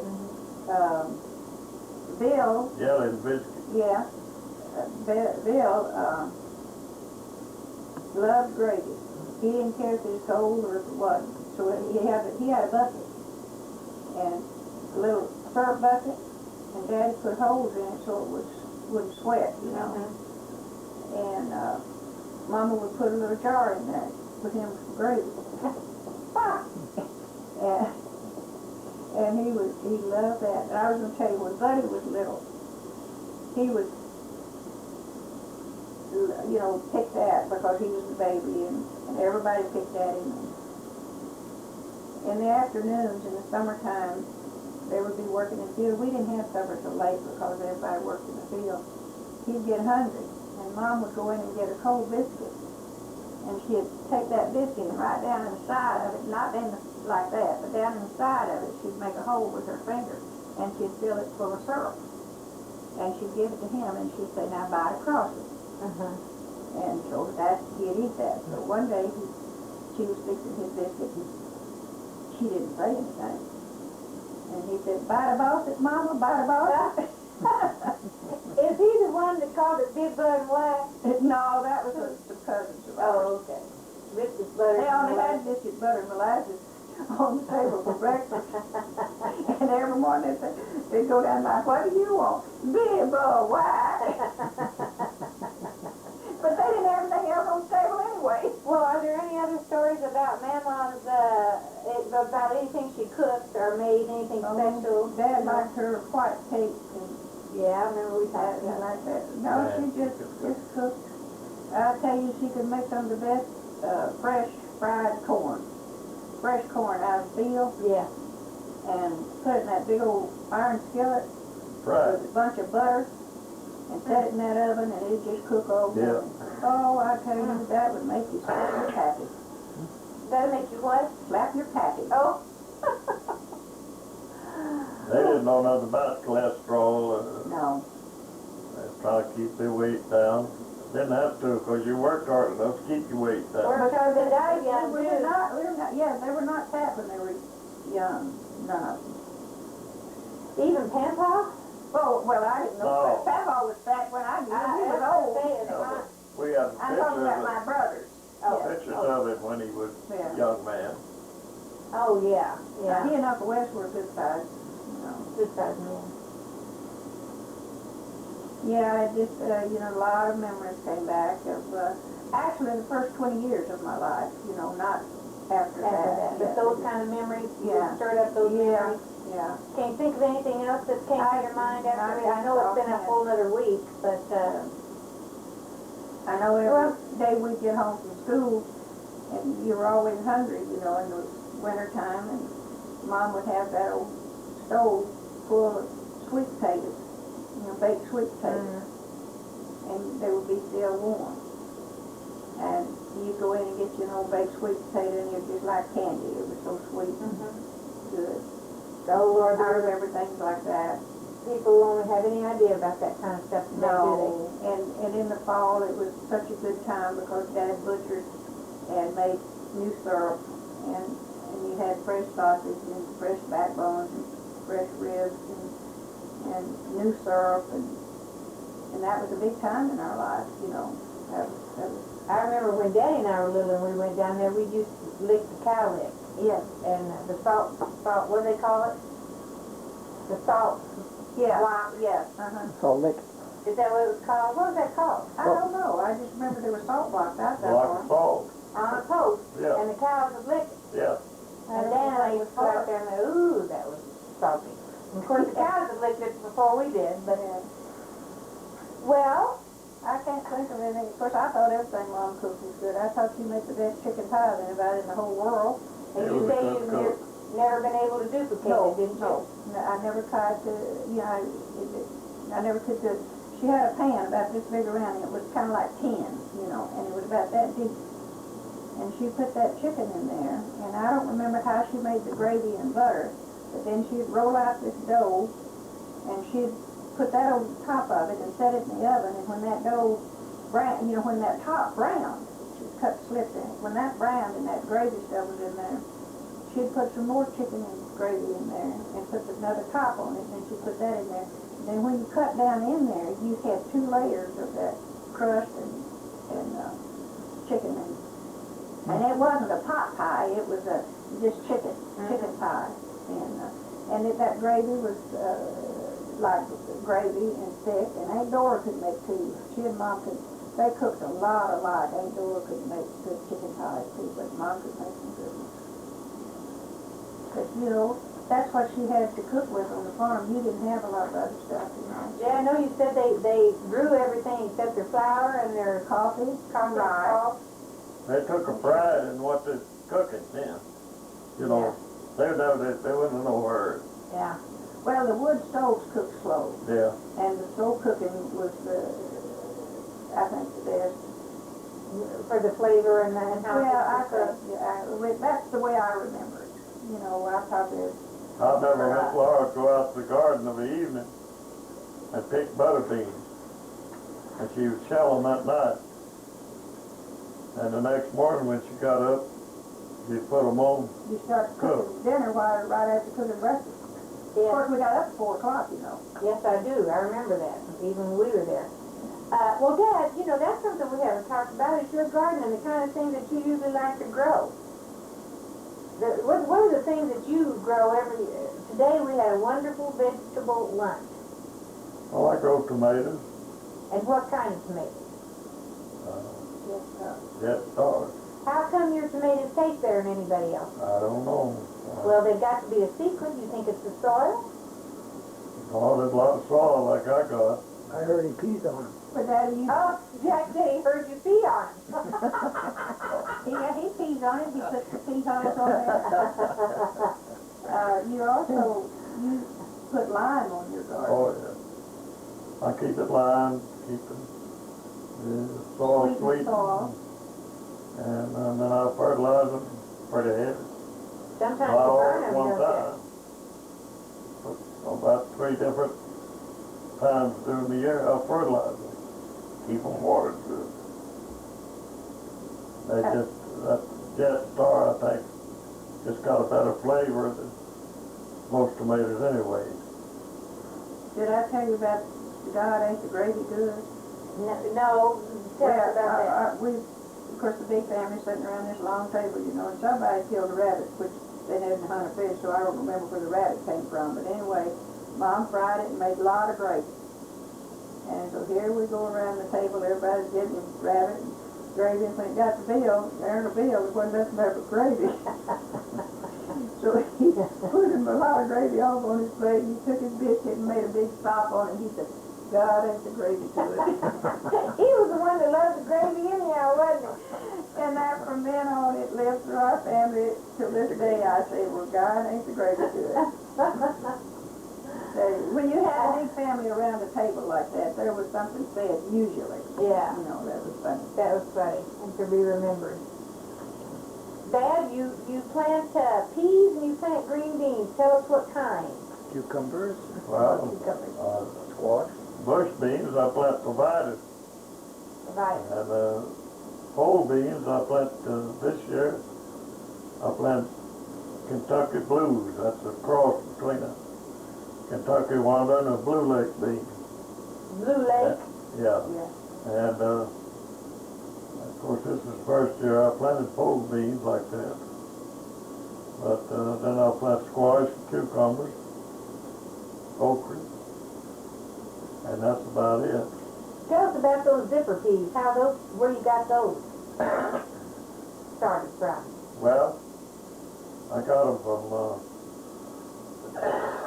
it's a new string of peas that they started raising down Mississippi, and Jim Goforth visits his folks down Mississippi a lot, and he brought me a sack of the seed.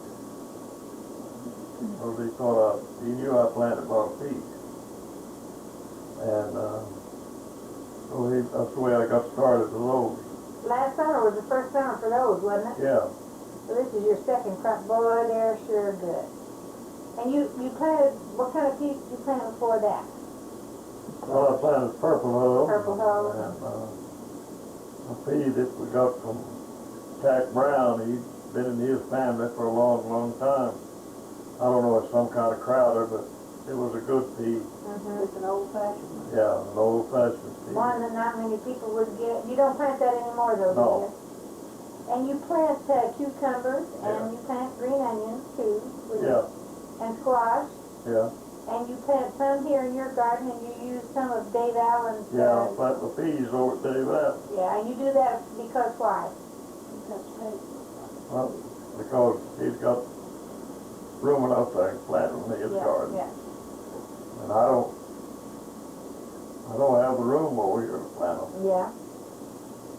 One time Daddy had me to plant some peas in the corn.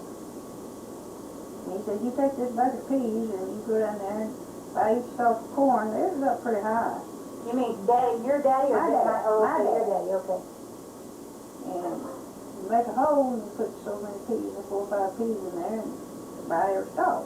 And those peas, I guess when they cut the corn, that went into the silage for the Yeah, feed, you know. Well, I got tired, and I still had a lot of peas, so when I got down the end of one row, I just dug me a hole and poured them all in there. So when I come back, Dad said, "Did you get the peas?" I said, "Yes, sir." I did. I didn't tell him I put them all in one. Well, every pea in that hole come up. Oh. So he told me, he said, you sure planted the peas, didn't you? I said, "But Daddy, you asked me if I planted them," and I said, "Yes." And they all came up in a clump. Yeah. We had a well out in the lot where every afternoon late after sundown, he'd go out and draw the water and pour in this trough for the horses, mules and things, animals, you know, to drink. So one afternoon I was wading up down that trough of water. Dad said, "You better get out of that water." I said, "Okay." And I was going to make a couple more rounds. By the time I got halfway on that next round, Dad helped me out and turned me over and gave me 3 swats on the butt, and I got out of there. And that's the only time he ever touched me to spank me or anything. But that just crushed me. I was just crushed because he spanked me. Well, I don't remember getting many spankings from Dad. It was always pretty bad when we got it from Dad. Most of them came from you. And, but I remember the last spanking that we ever got, I was 14, which meant Dan must have been about 13, and Daddy gave it to us. It was on the 4th of July when we had sparklers, and Dan had gotten sparkles on my New blouse. I'll never forget it, that green, that electric green they've got out now, the seersucker. And it made little holes in it, and we were fighting, and Dad juice came out blistered Thank you. for being, and you said that. I remember that. Yeah. And you always used to say to us, "It hurts me worse than it hurts you." You could never understand that. It's because I love you that I spanked But him. I just understand it now, I yeah. started to spank Dan, and he said, "Just a minute, Mom, can I hug you?" Just let me kiss you, Mom. How could you spank a kid like that? What a smart little kid he was. Oh, shoot. Well, you guys got anything else you want to say? Just as far as the memory situation? Well, what we want to do, we're probably going to fade out right here and kind of put the chairs back where they belong, but we'd kind of like just to go through the house, Mom, if you would we just want you to say, you know, where this came from. Jack really wants to get a pan of the house Okay. on the inside, so we'll just fade out right now if you want to. And hold on a second though, before you do that, because we just that I'd like to say it's been a pleasure. Well, I think it It's been a pleasure being your firstborn. I bet I can speak for the others too. Okay. Well, I hope you all get as much fun out of it as we've had in 60 years doing it. Yeah, I'd say more, but you know I'd cry. Well, let's don't have that, because we not look pretty when we cry. Yeah, that's right. So what we're going to do now is Mother is just going to kind of walk around the house and narrate while Jack films. She's just going to point out anything that she can think of. You might get a picture, Jack, before we start. Right here on the refrigerator is a picture of the thing that was in the paper. for Grandma and Grandpa's 60th anniversary that the children all put in there. And then, Mother, you can mention anything Well, that you want to. all of these things up here are just things that I bought. You know, I meant this set of dishes and these things came from Alta Donna's when you bought so many groceries years ago, you know. Show the little picture that you were Yeah, talking about here's at that Mo Parker, that Mama rather, I go don't on know through there, if this Jack. needs to be off or on. Cut that off over there. Which one? On the thing. Shut the one yeah. on the, This one? Yeah, cut yeah, that. you can speak up, Jack. Yeah. This is the buttermilk pitcher that was my mom's. And the rest of this is just not anything in particular that I've accumulated. And Anything you want to mention about on your shelf up there, Mother? well, the platter in the back over there was my mom's turkey platter, she called it. And this turkey platter over here was given to me by Mo Parker. And you guys gave me that tureen on the end. This tureen came with the blue dishes that Bedrose and Marie Berger gave me. Mm-hmm. And that cookie jar was given by twins. And that white pitcher, that blue pitcher up there I got at on sale. And this one on the end was Aunt Dottie's. Which one, Mother? That Describe it. carnival glass. Oh, yeah. That was Aunt Dottie's. And these over here are just all my stuff, and these baskets have just been accumulated over the years, you know. And this little thing right here was given to me by Joan and Rennie. And Marie Berger gave me this. Mother, do you know that I see these, to show that cornbread, Yeah, the corn sticks. I see those anywhere from $6 to $35 out at the flea market. Yeah. I don't know how, that probably surely didn't cost that much, I don't remember. No. Can you go on in and get a shot of the bathroom there, Jack? Well, just look at that. Mostly it's furnished by Barbara and Jack Elmer. Well, this house, as we said, was never intended to be the house that was going to be lived in. You want me to do something here, Jack? Relative would know. Yeah, I'm running out of wire. Okay, well, you can't get I'm any just more. gonna go like this to Here, take a Grandma, shot in sticking here that up, we'll give you a little more wire. of the bathroom. If we raise it up and do it like this, you can get in The there. shower's over there, You can and get in there, you got a little more wire. then this is the, this, No.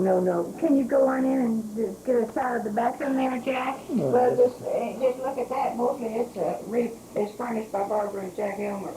Well, this house, as we said, was never intended to be the house that was going to be lived in. You want me to do something here, Jack? Relative would know. yeah, I'm running out of wire. Okay, well, you can't get I'm any just more. gonna go like this to Here, take a Grandma, shot in sticking here that up, we'll give you a little more wire. of the bathroom. If we raise it up and do it like this, you can get The in shower's there. over there, You and can then, get in there, you got a little more wire. and then this is the washer and dryer and storage. Now I'm just gonna set it around there. There's a closet there with everything, so. This is the set that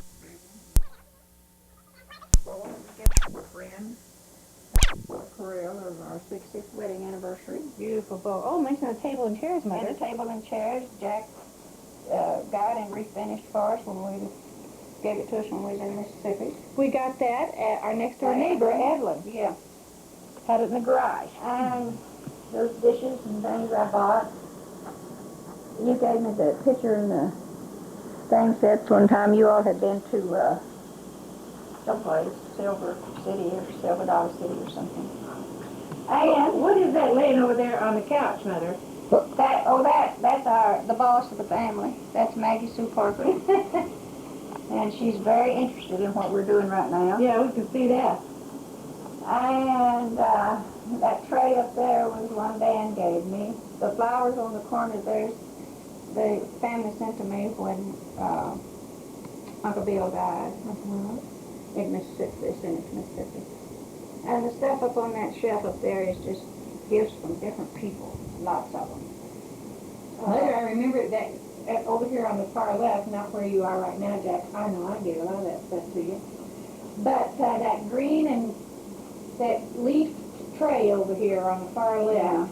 Barbara, you made it for us, and you made Daddy a ashtray. I had no money at Christmas one time. And, that iron tea kettle up there came from Aunt Dora's. Oh, that's good to know, Mother. And this sausage, where's the sausage? Grinder right up there behind the. That white dish is in front of it, I think, right there. Can you see it right there, babe? Yeah, by the birds. That came from Aunt Dora's too? Yes, and that bird's up there, the stuffed one, Ernest Black at the lake made those and gave all of us one. Oh.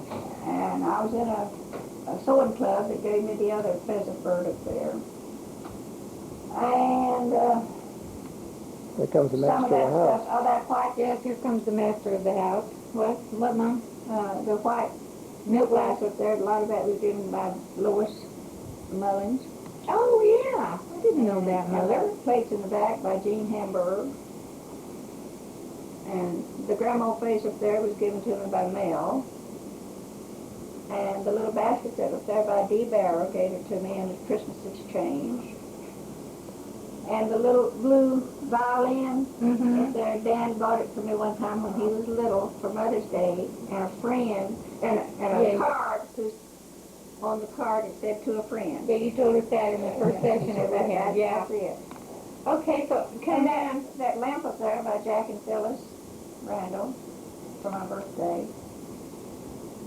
And that's about it, all the And your baskets. piano stool came from where, Mother? Well, you all gave me one of them, and Red bought one out in Pennsylvania. You all Jack? gave me that one, and this one over here, Evelyn, in Pennsylvania, at the thing, bought it for you and got it for you. While you're over here near the master. Remember that? Yeah.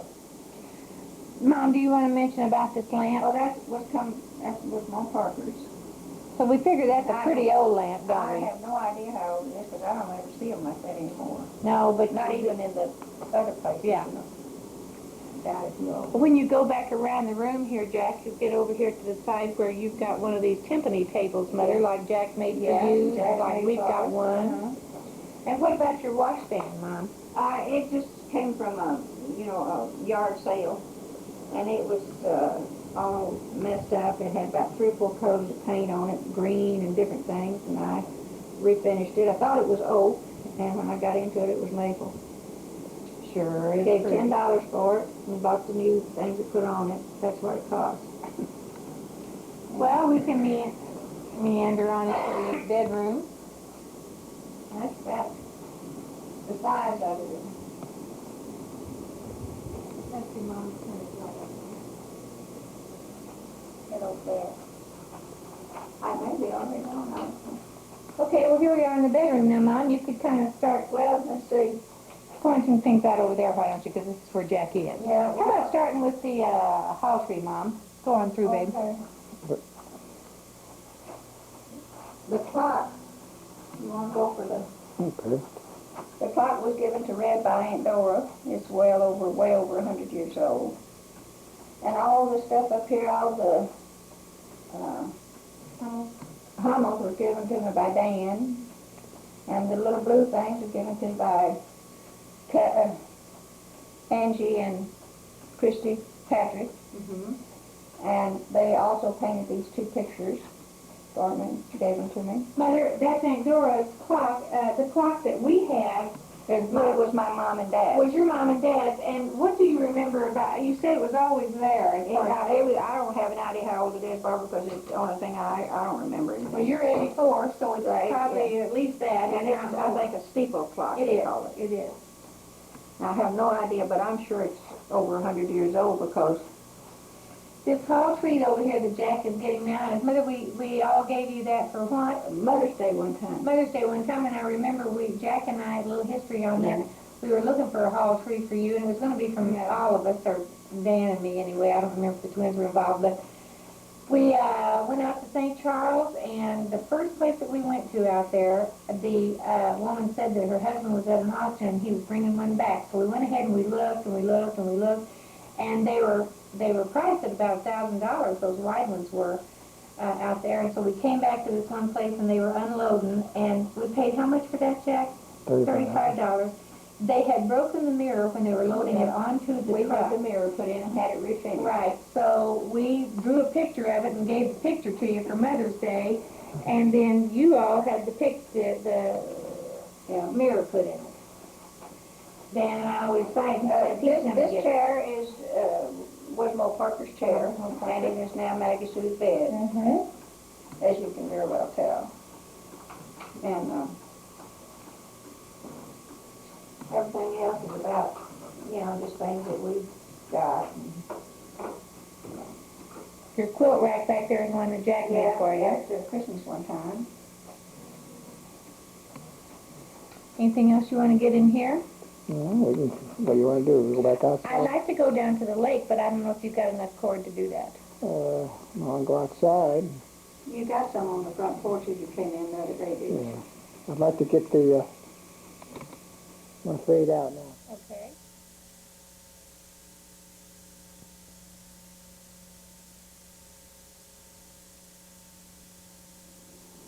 Okay.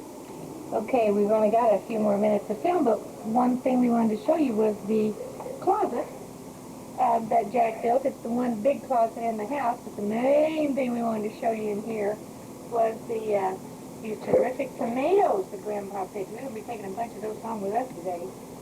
Yes, sir.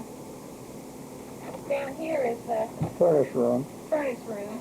And like I said before, Jack Helmer did this whole place. We'll go into the other room and just and take pictures of your mom and dad. 'Cause Okay. It's gonna